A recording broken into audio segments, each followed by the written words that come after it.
Assalamualaikum warahmatullahi wabarakatuh. Alhamdulillahi rabbil alamin. Wabihi nasta'inu ala umurid dunya waddin. Wa sallallahu wa sallama ala sayyidina Muhammadin wa ala alihi wa sahbihi ajma'in. Wa la hawla wa la quwwata illa billahil aliyyil azim. Amma ba'du. Pemirsa dimanapun kalian berada, alhamdulillah pada tahun ini kita masih berkesempatan untuk berjumpa dengan bulan Ramadan. Bulan yang menurut Ibnu Katsir namanya diambil dari kata ar-ramdo yang berarti panas yang membara. Itu disebabkan karena pada bulan tersebut Allah membakar dosa para hambanya yang melakukan ibadah dengan ikhlas. Ramadan identik dengan puasa. Itulah mengapa bulan ini disebut juga dengan Syahrus Syiyam, yang berarti bulan puasa.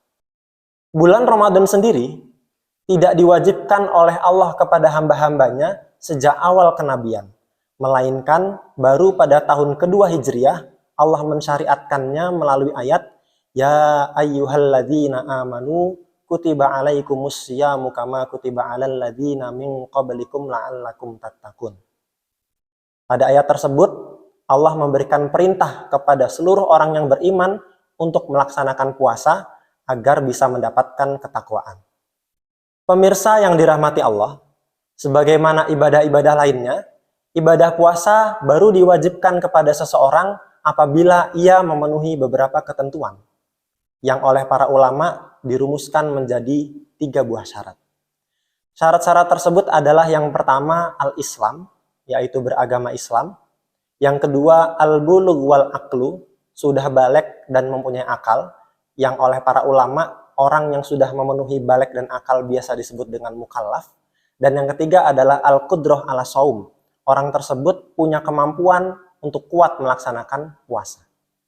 Dengan demikian, orang-orang yang tidak mampu memenuhi ketentuan-ketentuan di atas, dia tidak diwajibkan untuk melaksanakan ibadah puasa, meskipun disertai dengan konsekuensi-konsekuensi yang tergantung dengan penyebabnya.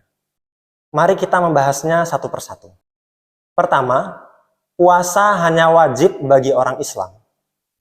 Itu berarti, bagi orang yang tidak beragama Islam atau non-muslim, tidak dikenakan kewajiban puasa.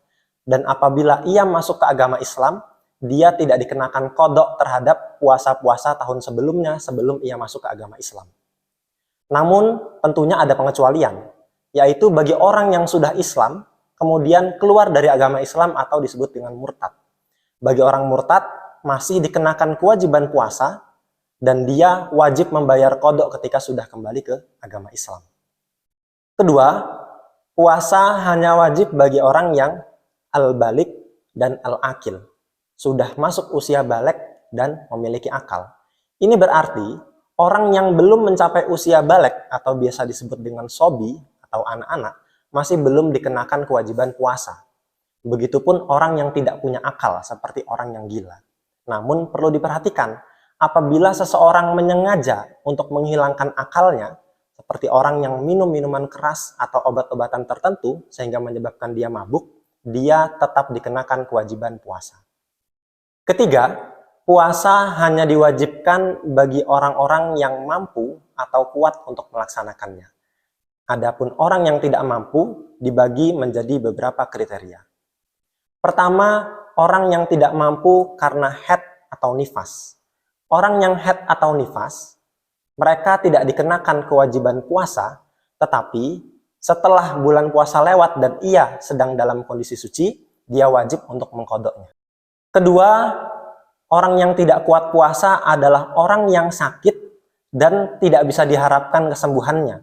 Sementara apabila ia melaksanakan puasa, ia mengalami kesulitan atau dalam fikih biasa disebut dengan masyaqqah. Bagi orang dengan kriteria ini, tidak ada kewajiban puasa baginya, bahkan tidak ada kewajiban untuk mengqadha. Sebagai gantinya, ia wajib untuk membayar 1 mud makanan pokok yang kira-kira apabila dikonversikan ke dalam hitungan ons adalah 6,75 ons, 1 mud kepada orang fakir untuk setiap 1 puasa yang ia tinggalkan. Misalnya, ada orang sakit yang sudah tidak bisa diharapkan kesembuhannya, tidak melaksanakan puasa selama 30 hari. Itu berarti dia wajib membayar makanan pokok sebanyak 30 mud kepada orang fakir atau kepada orang miskin.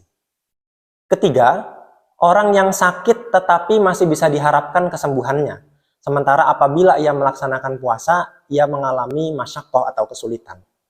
Bagi orang semacam ini, dia tidak wajib melaksanakan puasa, alias dia boleh untuk meninggalkannya. Tetapi setelah dia sembuh di bulan berikutnya, ia wajib untuk mengqadha sesuai jumlah puasa yang ia tinggalkan. Yang keempat adalah orang yang sudah sangat renta atau sudah sangat tua. Ini juga tidak diwajibkan untuk melaksanakan puasa apabila ia mengalami kesulitan dalam menjalankannya. Bahkan ia juga tidak wajib untuk mengqadha, tetapi sebagaimana orang sakit tadi, dia harus membayar fidyah sebagai gantinya. Kelima, orang hamil atau menyusui.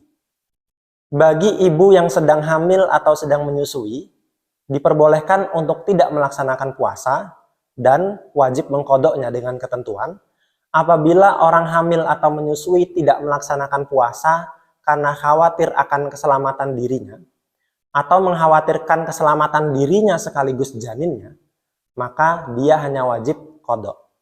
Untuk yang kedua, apabila dia meninggalkan puasa hanya karena mengkhawatirkan janinnya atau bayinya, dia wajib qadha sekaligus juga wajib membayar fidyah sebesar 1 mud untuk 1 hari puasa yang ditinggalkan. Dan keenam, orang yang boleh meninggalkan puasa adalah musafir yang jarak perjalanannya sudah mencapai masa fatul qasri atau jarak diperbolehkan melakukan qasar. Bagi musafir, dia boleh tidak berpuasa, tetapi dia wajib untuk mengqadhanya di hari-hari yang lainnya. Itulah dia pemirsa, golongan-golongan orang yang diperbolehkan untuk tidak melaksanakan kewajiban puasa Ramadan, namun disertai dengan konsekuensi-konsekuensi yang menyertainya. Lantas bagaimana jika ada seseorang sudah memenuhi semua syarat wajib puasa, yakni dia beragama Islam, sudah berusia baligh, mempunyai akal, dan mampu untuk melaksanakan puasa, tetapi dia justru meninggalkan ibadah puasa Ramadan? Dia maka terkena konsekuensi hukum haram. Itu artinya dia mendapatkan dosa dan wajib baginya untuk mengqadha di hari-hari yang lain.